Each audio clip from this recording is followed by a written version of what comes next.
할렐루야. 삶으로 드리는 2000번째 769번째 요한계시록 강해 109번째입니다. 어제에 이어서 요한계시록 19장을 이어서 설명을 드리려고 합니다. 오늘은 어린 양의 혼인 예식 선포 9절에서 10절을 말씀을 드리려고 합니다. 혼인 예식은 그리스도와 교회의 영원한 연합이다, 이렇게 얘기할 수 있습니다. 이것이 이미 앞에 사도들을 통해서 말씀을 해 주셨습니다.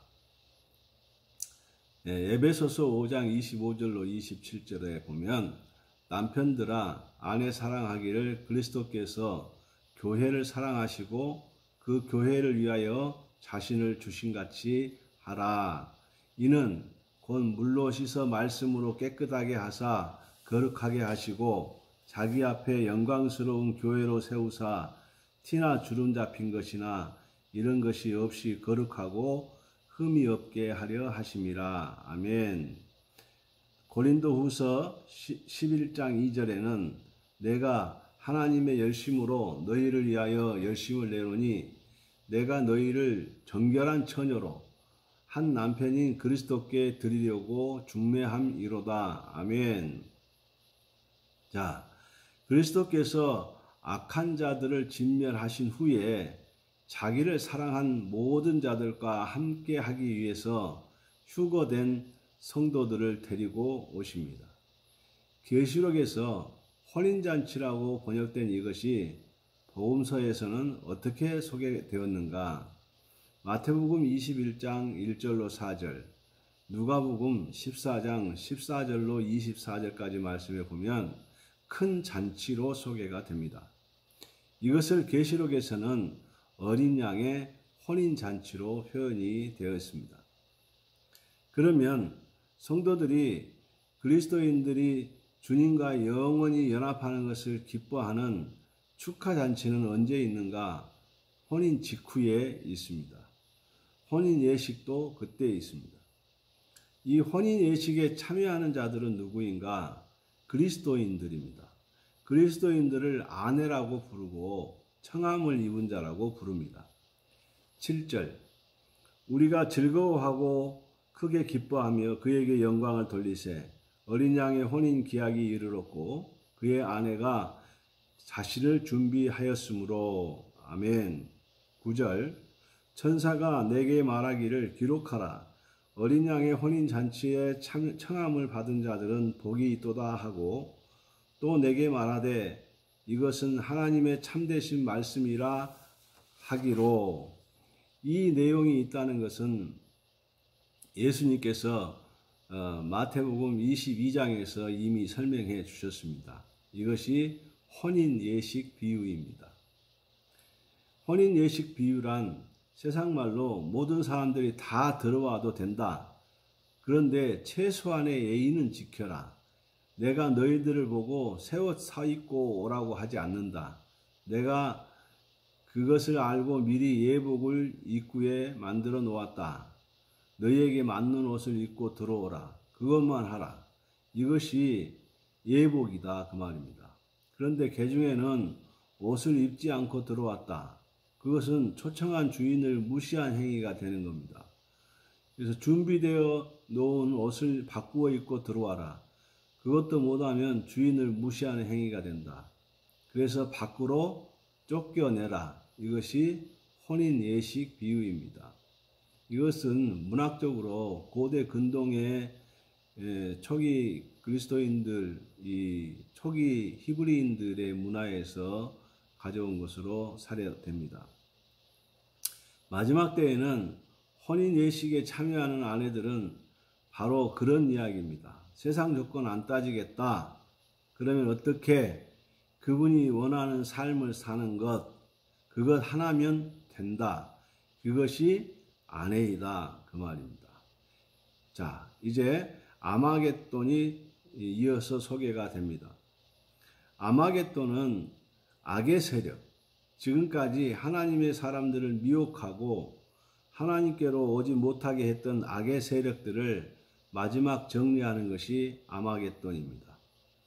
이 아마겟돈 전쟁에서 인류의 마지막 세 번째 전쟁인데 11절에 보면 또 내가 하늘이 열린 것을 보니 보라 백마와 그것을 탄 자가 있으니 그 이름은 충신과 진실이라.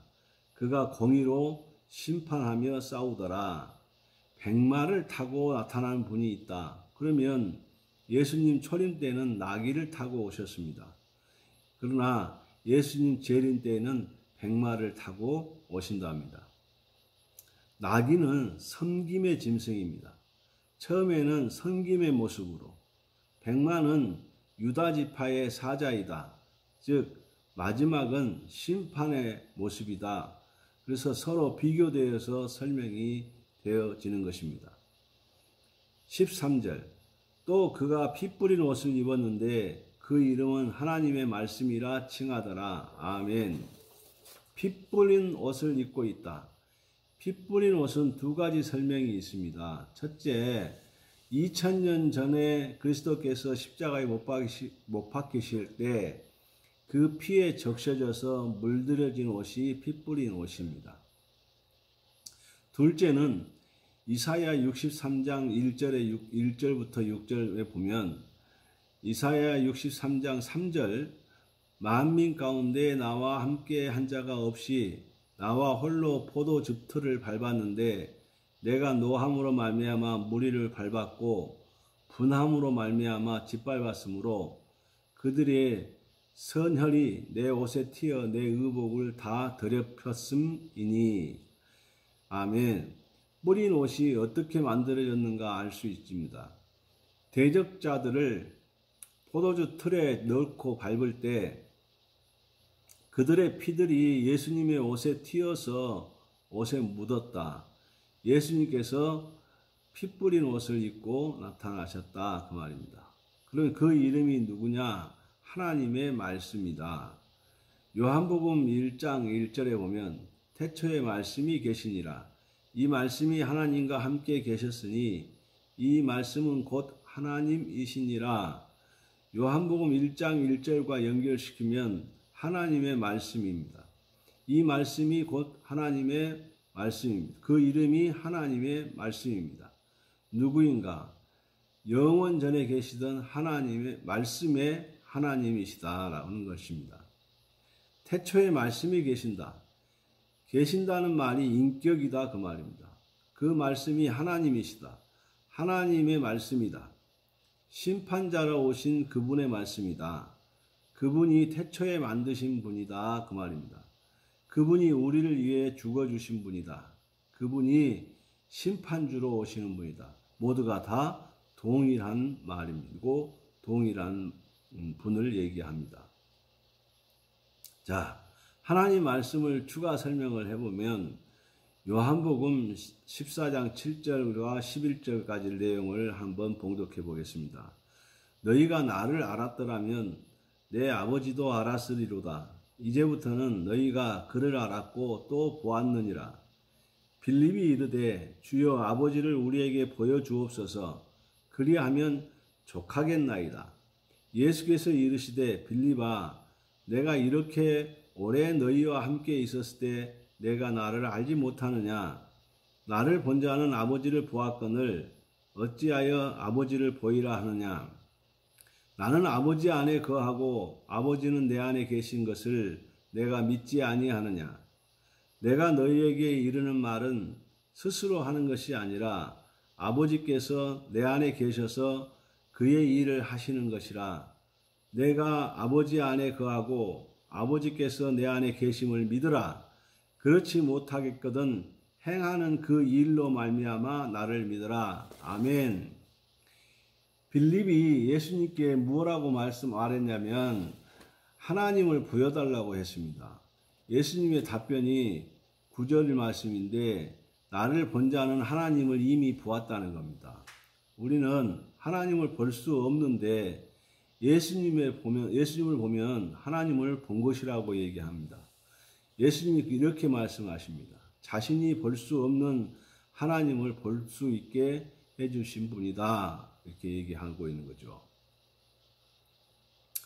자, 결국은 예수님을 보면 하나님을 본 것이다. 그 말입니다.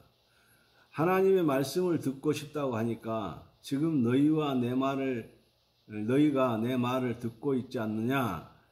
그러니 너희는 이미 하나님의 말씀을 들었다고까지 이야기합니다.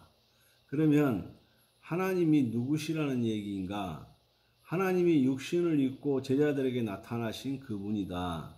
한시적으로 말씀하신 그분이 눈으로 볼 수 있도록 귀로 들을 수 있도록 나타나셨던 기간입니다. 2000년 전에 33년간 기간이 볼 수 있고 들을 수 있도록 해준 기간이다. 그분이 하나님이시고 그분이 말씀이시다. 그 말입니다. 자, 20절. 짐승이 잡히고 그 앞에서 표적을 행하던 거짓 선지자도 함께 잡혔으니 이는 짐승의 표를 받고 그의 우상에게 경배하던 자들을 표적으로 미혹하던 자라. 이들이 산채로 유황불 붙는 못에 던져지고 그랬습니다. 미혹의 영들이 잡힌다는 겁니다. 미혹당하지 않는 사람들의 보상이 있는데 20장 4절 또 내가 보좌들을 보니 거기에 앉은 자들이 있어 심판하는 권세를 받았더라. 또 내가 보니 예수를 증언함과 하나님 말씀 때문에 목배임을 당한 자들의 영혼들과 또 짐승과 그의 우상에게 경배하지 아니하고 그들의 이마와 손에 그의 표를 받지 아니한 자들이 살아서 그리스도와 더불어 1000년 동안 왕노릇하니 그리스도와 더불어 1000년 동안 왕노릇한답니다. 언제요? 마태복음 24장 29절로 31절에 보면 그날 환난 후에 즉시 해가 어두워지며 달이 빛을 내지 아니하며 별들이 하늘에서 떨어지며 하늘의 권능들이 흔들리리라. 그때의 인자의 징조가 하늘에서 보이겠고 그때의 땅의 모든 족속들이 통곡하며 그들의 인자가 구름을 타고 능력과 큰 영광으로 오는 것을 보리라. 저가 큰 나팔 소리와 함께 천사들을 보내리니 그들이 그의 택하신 자들을 하늘 이 끝에서 저 끝까지 사방에서 모으리라. 아멘. 그날 환난 후에 즉시 대환난이 끝나는 즉시에 그리스도와 더불어 1000년 동안 왕노릇하며 사는 시간이다. 그 말입니다. 자, 오늘 본문에는 두 잔치가 소개됩니다. 7절에서 10절까지는 생명의 잔치, 또 17절에서 21절까지는 죽음의 잔치 두 개가 소개됩니다. 생명의 잔치는 어린 양의 혼인잔치가 생명의 잔치라고 마태복음 22장 1절로 4절, 누가복음 14장 15절로 24절에 큰 기쁨의 잔치로 묘사되었다고 하였습니다. 구속받은 자들이 이 잔치에 참여하게 되고 이것이 바로 주님과 그 사람들이 연합하는 것을 말한다고 합니다. 죽음의 잔치란 누가 참여하느냐? 적그리스도와 그를 따르는 자들이 참여합니다. 그를 따르는 자들이 누구인가? 대환란 기간에 살아남았던 있었던 자들. 적그리스도는 산채로 불못에 집어넣고 그를 따랐던 사람들은 죽는다. 백마를 타고 나타난 그리스도의 말씀에 의해서 다 죽는다. 죽으니까 육신은 새들의 밥이 된다. 영혼은 음부나 지옥에 가 있다. 둘째 부활 때까지 기다린다는 겁니다. 자, 21절 그 나머지는 말탄 자의 입으로부터 나오는 검의 죽음에 모든 새가 그들의 살로 배불리라. 그 나머지는 적 그리스도를 따랐던 사람들을 말합니다. 오늘 이 생명의 잔치, 죽음의 잔치가 우리 앞에 놓여 있으면 우리는 당연히 생명의 잔치에 참여하게 되는 것입니다. 끝까지 적 그리스도를 따르는 자들은 죽음의 잔치에 참여하게 될 것입니다. 저와 여러분 모두가 다 이 생명의 잔치의 주인공 되시기를 주의 이름으로 축복합니다. 기도하겠습니다. 하나님 감사합니다. 오늘 또 하나님의 말씀을 들을 수 있도록 기회를 주시고 여건을 주시고 환경을 주신 것을 감사합니다. 우리가 이 말씀을 보고 듣고 알고 하나님의 생명의 잔치에 참여하는 그런 복된 성도의 삶을 살게 해주시고 그리스도의 신부로서의 삶을 살게 해 주시옵소서. 삶이 정말로 믿음의 삶이 절실히 요구되는 시대입니다. 이 악한 세대 가운데서 그리스도의 신부처럼 살아가는 저희들 되게 해 주시옵소서. 예수님 이름으로 간절히 축복하고 기도하옵나이다. 아멘. 감사합니다.